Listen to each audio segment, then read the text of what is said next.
السلام عليكم ورحمة الله خوتي والسلام على كاع لي سيبورتور تاع ليكيب ناسيونال في جميع أنحاء العالم. Voilà, Khauti, je suis un petit peu déçu juste avant de commencer parce que je devais aller voir le match. Normalement aujourd'hui je devais être à Nuremberg. Il y a 4 jours à peu près il s'est passé quelque chose. Alhamdoulilah, rien de grave mais qui m'a pas permis d'y aller. J'avais même le billet en main, juste pour vous le montrer. Et je devais aller voir le match. Mais bon, Maktbitch. J'allais le proposer, je vais pas vous mentir, mais j'ai attendu jusqu'à hier soir. Parce que j'avais encore un petit espoir que Hadla ça serait, mais bon, Allah Ghalib, ça c'est pas réglé. Sinon je l'aurais proposé. Voilà, mais je sais qu'il y aura des supporters énormément qui vont supporter l'équipe nationale. Maintenant, je voulais juste revenir très rapidement sur ma vidéo sur Drogba parce elle m'a été supprimée, apparemment pour des droits d'auteur ou je sais pas quoi. Même si j'ai trouvé strictement la même vidéo dans plusieurs comptes. Mais je sais pas où elle est, on me l'a enlevé. Donc, moi, il y a un truc que je comprends pas. Quand on me l'a enlevé, elle était à 4400 visionnages. Et après me l'avoir enlevé, elle est en train encore de monter. Maintenant, elle est à 5103. Donc, ceux qui connaissent un petit peu YouTube, j'arrive pas à comprendre. Est-ce qu'il y a d'autres personnes qui la regardent? Est-ce que je sais pas? Parce que ça n'arrête pas de monter encore. Donc, faites-moi comprendre ça. Et je voulais répondre à certains, parce que, alhamdoulilah, à chaque fois que je donne une information, la source, pour la plupart du temps, alhamdoulilah, est vérifiable. Avec l'affaire de Drogba, il y a beaucoup de personnes qui ont attendu juste le moment pour me lancer une critique, mais alhamdoulilah, je sais que sur cette affaire-là, je me suis pas trompé, parce que les gens n'ont pas suivi le déroulement de l'affaire Drogba, parce qu'au départ, il a été annoncé forfait, que ce soit par toutes les chaînes d'information, les chaînes sportives, les sites spécialisés, tout le monde l'a annoncé forfait. Après, il y a eu un coup de théâtre, où il y a eu une décision qui a été prise pour l'opérer. On ne sait pas jusqu'au jour d'aujourd'hui est-ce qu'il va participer à la Coupe du Monde. Moi, je lui souhaite. Mais bon, pour certains qui attendent juste l'occasion pour le khal, je vais me tromper, ne vous inquiétez pas. Mais alhamdoulilah, au lieu de alhamdoulilah, quand j'ai su l'information qu'il allait se faire opérer, j'ai mis tout un texte sur la vidéo, j'ai mis encore un deuxième lien, et j'ai dit voilà ce qui s'est passé. Donc, et je pense qu'il y a des journaux qui donnent, en Algérie, qui donnent des fausses informations qui ne font jamais de démenti. Donc, vous leur parlez pas. Mais un simple citoyen qui essaie qui me dit chouïa houl pour la Coupe du Monde, dès qu'il غلط, تعطيحوا عليه direct. Allah ghalib, عقلية تاعنا Allah ghalib. المهم, maintenant pour revenir au match. Juste avant de commencer, Khauti, je sais pas si vous avez remarqué. On a joué contre l'Irlande. L'équipe de Trapattoni, l'ami de Capello, et on va jouer contre l'Émirat, équipe entraînée par un ancien international slovène, Katenec. Ouais, je vois qu'elle a des informations hyper précises aux équipes adverses. Je sais pas. Donc voilà, c'était juste c'était une remarque qui m'est venue comme ça, donc je voulais la partager avec vous. Maintenant, pour le match en lui-même, on va jouer une équipe à l'Émirat. Et vous savez que l'équipe à l'Émirat, c'est une équipe qui est très moyenne, pour ne pas dire faible, je vais pas vous mentir. هما يعيطوا لوحدهم الابيض حنا نعيطوا لوحدنا الخضر هما يعيطوا لوحدهم الابيض. Je suis allé sur leur site, j'ai fait une petite visite, j'ai même participé à un sondage.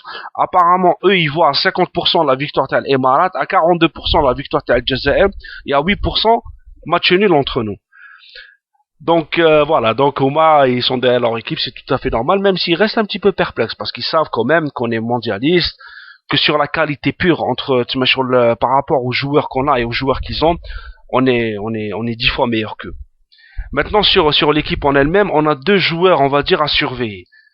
Ce sont Ismaël Matar, le métronome, le maître à jouer de cette équipe-là. C'est vrai, c'est un joueur qui est à l'aise balle au pied, qui a une bonne technique, qui est assez rapide, qui est adroit devant les buts, mais ce n'est pas un joueur exceptionnel. C'est un bon joueur pour le football émiraté. Voilà. Et je donnerai les mêmes caractéristiques au deuxième joueur qui est Amr Abdelrahman, qui est un jeune joueur de 19 ans, qui a emmené son équipe à la victoire en Coupe d'Asie des jeunes et au 8e de finale en Coupe du Monde junior. Donc c'est un bon joueur et je vais pas répéter les caractéristiques. Mais bon, mais ça reste c'est pas des joueurs exceptionnels. Si on n'arrive pas à arrêter ces deux joueurs-là, on pourra jamais arrêter les joueurs de classe internationale qu'on va jouer pendant la Coupe du Monde. Voilà. Donc c'est deux joueurs à surveiller qui peuvent créer certaines situations dangereuses contre l'équipe nationale. Voilà. Maintenant, c'est aussi une équipe qui n'a pas qui n'a pas de joueurs qui ont de grands gabarits. Donc normalement sur le jeu aérien on va les dominer, aussi sur le jeu physique. Donc voilà, donc c'est pas une équipe exceptionnelle. Pour ceux qui aiment les classements FIFA, elle est classée 101e. Donc voilà. Maintenant, sur l'équipe nationale Khouti, le match qu'elle va jouer contre les Émirats, au départ, je vais pas vous mentir, Khouti, j'étais quand même pas très content de voir que le dernier match de préparation qu'on va jouer juste avant d'aller en Coupe du Monde était allait être, je veux dire, le match contre les Émirats. Mais après ce qui s'est passé, et nombreuses raclées qu'a pris l'équipe nationale, moi, je prends ce match-là comme une bénédiction, je vais pas vous mentir. Bien sûr, si le staff technique et les joueurs prennent ce match-là du bon bout. Voilà. C'est très important. On connaît tous le poids d'une victoire sur le moral des joueurs. Et c'est vrai que cette équipe-là, c'est une équipe qui est assez prenable. Et s'il y a une victoire, on sait, Inch'Allah, que c'est quelque chose qui va être positif pour l'équipe nationale et pour le moral des joueurs. Et sur ça, je voulais juste revenir sur une chose. Moi, il y a deux phrases que j'ai plus envie d'entendre. Premièrement, le résultat nous importe peu. Moi, je vais pas vous mentir, c'est une phrase qui me désole grave. Voilà. Pour moi, le genre de personnes qui disent ça, ce sont des personnes qui sont défaitistes. Voilà, je vais pas vous mentir, ce n'est pas une mentalité de gagneur, que ce soit pour le staff et pour les joueurs. Surtout, on n'a pas envie d'entendre cette phrase-là pour ce match-ci. Pour ce match-ci, les résultats, il importe. C'est très important.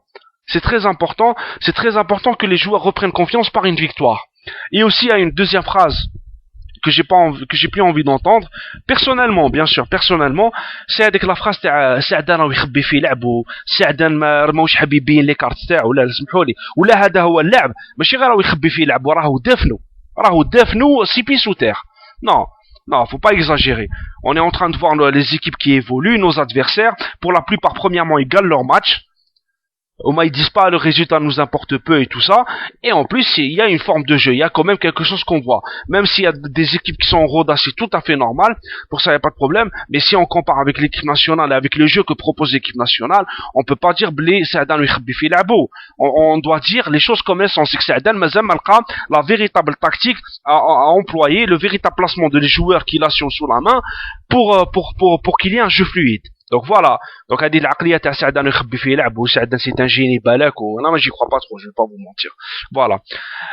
Et maintenant aussi, on a tous nos cadres. Donc plus aucune excuse. Tous les cadres seront là à part Hassan Yebda. Tous ils seront là. Donc moi j'ai envie de les voir tous sur le terrain, qu'on voit l'équipe nationale type jouer avec les Émirats.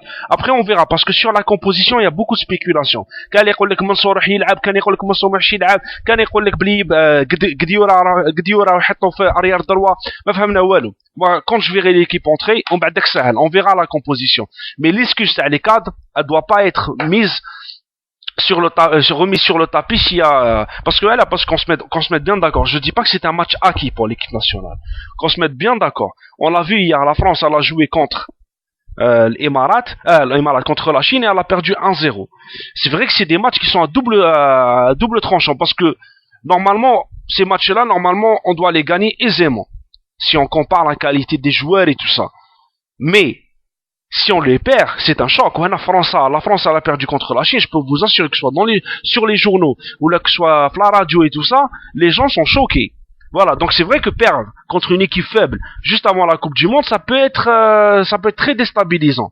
Donc moi, je pense que l'Algérie, Inch'Allah, va gagner parce qu'elle a les moyens de gagner. Mais si elle perd, ça serait un choc.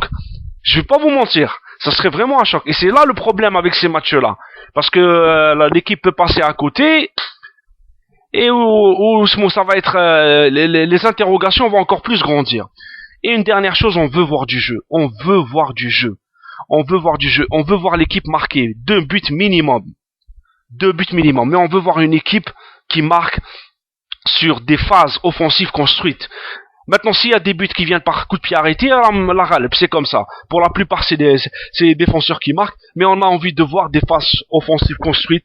On a envie de voir des attaquants qui marquent, que cette stérilité s'arrête, au moins qu'ils marquent des buts juste avant le début de la Coupe du Monde.